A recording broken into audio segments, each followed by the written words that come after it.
Plus de 23 millions d'électeurs algériens se rendront aux urnes le 4 mai 2017 pour renouveler les représentants au Parlement. La campagne électorale comptant pour ces élections législatives débutera le 9 avril selon le calendrier officiel. Elles seront marquées par la participation de 12 591 candidats répartis sur 1088 listes, dont 797 représentant 63 partis, 163 pour les indépendants et 128 représentant 3 alliances. La commission électorale avait rejeté 181 listes de candidats et réhabilité une trentaine des suites de recours auprès des autorités judiciaires. Notre formation s'est préparée il y a quelques mois en arrière. Elle s'est prononcée, je pense, la première formation politique algérienne, d'y aller vers cette élection. Il ne faut pas laisser un espace libre. Donc, on s'inscrit un petit peu dans une logique où le parti doit s'imposer à l'intérieur de l'Assemblée nationale pour mettre en avant une force politique de proposition pour un nouveau départ pour l'Algérie.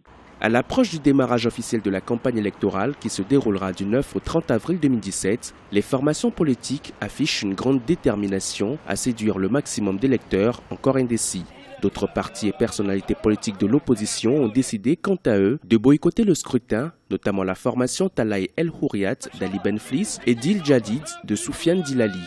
Les deux anciens candidats à la présidentielle dénoncent un manque de transparence. Malheureusement, il n'y a plus d'enjeu pour toutes les joutes électorales algériennes dans la mesure où le pouvoir en place a mis un plan qui fait que les élections sont jouées d'avance.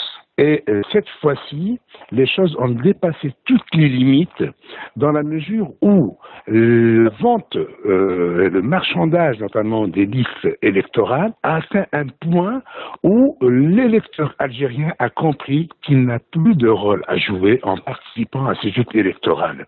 Qui du Parti du Front de Libération Nationale, du Rassemblement National Démocratique, de l'Alliance Mouvement de la Société pour la Paix et Front du Changement ou encore du Parti des Travailleurs remportera la majorité des sièges au futur Parlement algérien. Ces élections législatives feront sans doute figure de test en vue de la présidentielle qui devrait se tenir normalement en 2019.